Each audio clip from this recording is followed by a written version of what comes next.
বন্ধুরা, আপনাদের YouTube channel Sujit ইন্সপিরেশনে স্বাগতম।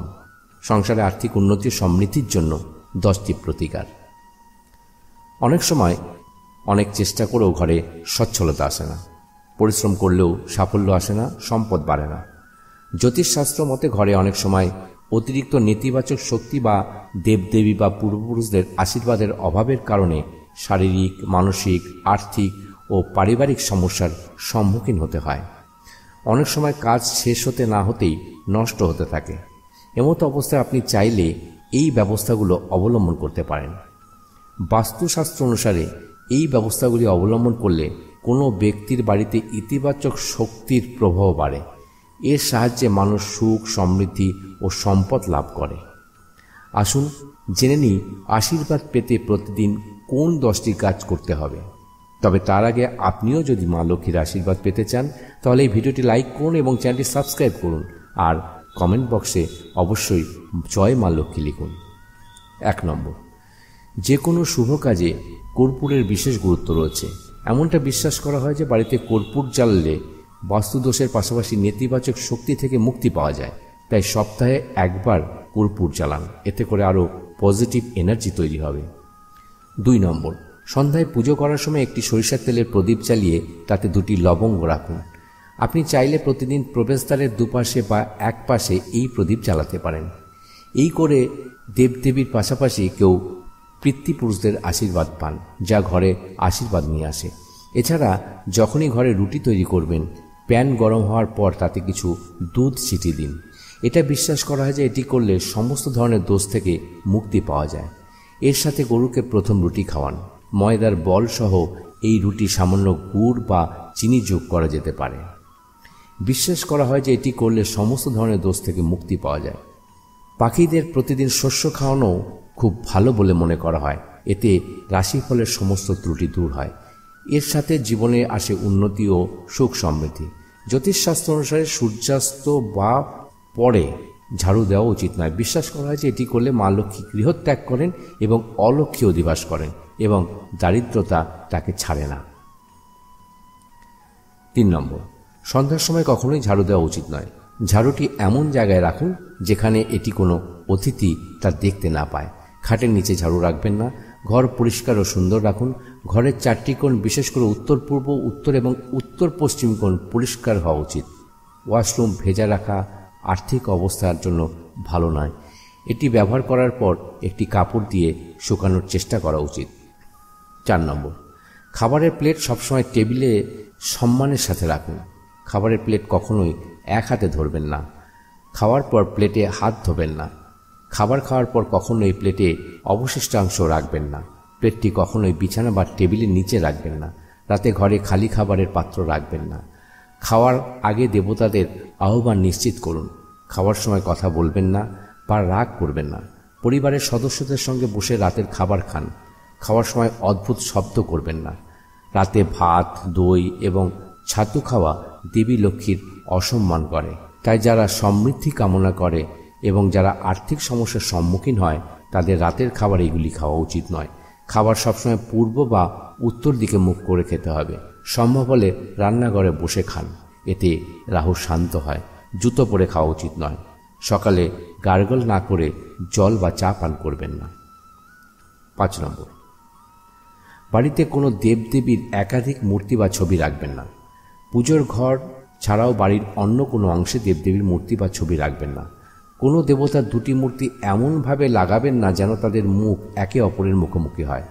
দক্ষিণ পশ্চিম কোণে কখনো দেবদেবীর ছবি রাখবেন না, তাহলে আদালতের মামলায় জড়ানোর প্রবল সম্ভাবনা রয়েছে। কয়েক পিণ্ড হলুদ কাপড়ে বেঁধে রাখুন। এছাড়াও কিছু কড়ি এবং রৌপ্য তামার কয়েন রাখুন। 6 নম্বর, দেবী লক্ষ্মী এবং কুবের দেবের আশীর্বাদ পেতে আপনার পার্শ্বে 3টি মুদ্রা রাখুন। আপনি আপনার বাড়ির মন্দিরে একটি লাল ফিতা দিয়ে বেঁধে 3টি মুদ্রা ঝুলিয়ে রাখতে পারেন। এতে করে ভাগ্য বৃদ্ধি পায় এবং কষ্ট থেকে মুক্তি পাওয়া যায়। বাস্তুশাস্ত্র অনুসারে সুখ, সমৃদ্ধি, সম্পদ এবং সুস্বাস্থ্যের জন্য একটি মাছের রৌপ্য মূর্তি তৈরি করে আপনার বাড়িতে রাখা শুভ বলে মনে করা হয়। কথিত আছে যে এই ধরনের মূর্তি বাড়িতে শান্তি ও সুখের পথ প্রশস্ত করে। আপনি চাইলে দেওয়ালে মাছের পেইন্টিং রাখতে পারেন। এছাড়া বাড়িতে অর্থের প্রবাহ বাড়াতে বাড়িতে মা লক্ষ্মী, কুবের দেব এবং গণেশের মূর্তি পুজো করতে পারেন। এই 3 দেবতার প্রতিদিন যথাযথ আচারের সাথে পুজো করা উচিত। এতে করে পরিবারের সুখ সমৃদ্ধি বাড়তে থাকে, সেই সঙ্গে আসে সুখও। 7 নম্বর, পিপল গাছে দেবতাদের বাস। শুধুমাত্র শনিবার পিপল স্পর্শ করা উচিত নয়। শনিবার একটি স্টিলের বা রূপার পাত্রের কালো তিল, কাঁচা দুধ, গঙ্গার জল, মধু এবং গুড় রেখে পিপল গাছে অর্পণ করুন। এটি করলে এবং সরিষার তেলের প্রদীপ জ্বালালে প্রতি শনিবার এই কাজটি করতে থাকুন, তাহলে ধীরে ধীরে দুর্ভাগ্য দূর হয়ে যাবে। পিপল গাছের গোড়ায় তেলের প্রদীপ জ্বালিয়ে ঘরে ফেরার সময় পিছনে তাকাবেন না। এতে আপনার আর্থিক লাভের পাশাপাশি প্রতিটি খারাপ কাজের সমাধান হবে। 8 নম্বর, সন্ধ্যার সময় নেতিবাচক শক্তির আধিপত্যের কারণে এই সময়কালে ঘুমানো, খাওয়া দাওয়া, গালি দেওয়া, ঝগড়া করা, অশালীন বা অসত্য কথা বলা, রাগ করা, অভিশাপ দেওয়া, ভ্রমণে যাওয়া নিষিদ্ধ। টাকা নেওয়া বা দেওয়া, রন্ধন করা, বেদমন্ত্র পাঠ করা, শুভ কাজ করা উচিত নয় দরজায় দাঁড়িয়ে।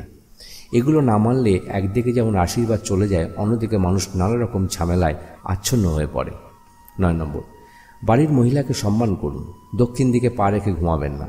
শার্ট বা প্যান্টের পকেট ছিঁড়ে গেলে মেরামত করুন। প্যান্টের পিছনের পকেটে মানিব্যাগ বা টাকা রাখবেন না। মিথ্যা কথা বলতে থাকলে আশীর্বাদ চলে যায়। আপনার দাঁত পরিষ্কার এবং চকচকে রাখুন। বারবার থুতু ফেলা, হাঁচি বা কাশি দেওয়ার অভ্যাস পরিবর্তন করুন। ঘরে সর্বত্র নোংরা ছড়াবেন না। আপনার নখ এবং চুল লম্বা রাখবেন না।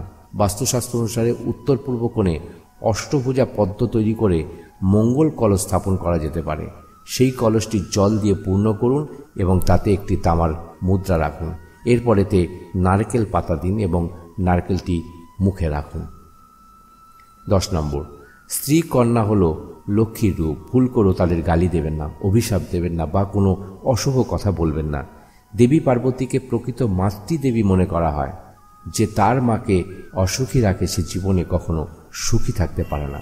আপনার স্ত্রী এবং মেয়ে অসুখী থাকলে আপনি কখনোই সুখী হতে পারবেন না। আপনার স্ত্রী একবার কাঁদতে কাঁদতে বাবা মায়ের বাড়িতে চলে যাবেন। মনে রাখবেন, এই পাপ কাজের ফলে আপনার ঘরের আশীর্বাদও চলে যায়। 11, সপ্তাহে একবার বৃহস্পতিবার বাদে সামুদ্রিক লবণ দিয়ে মুছলে ঘরে শান্তি আসে। বাড়ির সমস্ত নেতিবাচক শক্তি দূর হয়ে যায় এবং বাড়িতে কোনো ঝগড়া হয় না এবং দেবী লক্ষ্মীর অধিবাস স্থায়ী হয়। পর্যাপ্ত অর্থ উপার্জনের পরেও যদি আপনি সম্পদ গ্রহণ করতে না পারেন, তাহলে প্রতি শনিবার একটি কালো কুকুরকে সরিষার তেল মিশ্রিত রুটি খাওয়ান। সন্ধ্যায় ঘুম এবং খাওয়া নিষিদ্ধ। জনস্বার্থের কথা মাথায় রেখে এই সমস্ত তথ্য দেওয়া হচ্ছে। আপনার বিশ্বাসের উপর জ্যোতিষশাস্ত্র এবং ধর্মের প্রতিকার এবং পরামর্শ চেষ্টা করুন। ভিডিওটির উদ্দেশ্য শুধুমাত্র আপনাকে ভালো পরামর্শ দেওয়া। এই প্রসঙ্গে আমরা কোনো ধরনের দাবি করি না। বন্ধুরা, আমাদের আজকের ভিডিওটি আপনার কেমন লাগলো কমেন্ট করে আমাদের জানান। আমাদের ভিডিওটি যদি আপনাদের ভালো লেগে থাকে তাহলে কমেন্ট বক্সে জয় মা লক্ষ্মী লিখুন। মা লক্ষ্মী সর্বদা আপনার উপর তার আশীর্বাদ বর্ষণ করুন। ভিডিওর শেষ হওয়া পর্যন্ত সাথে থাকার জন্য ধন্যবাদ।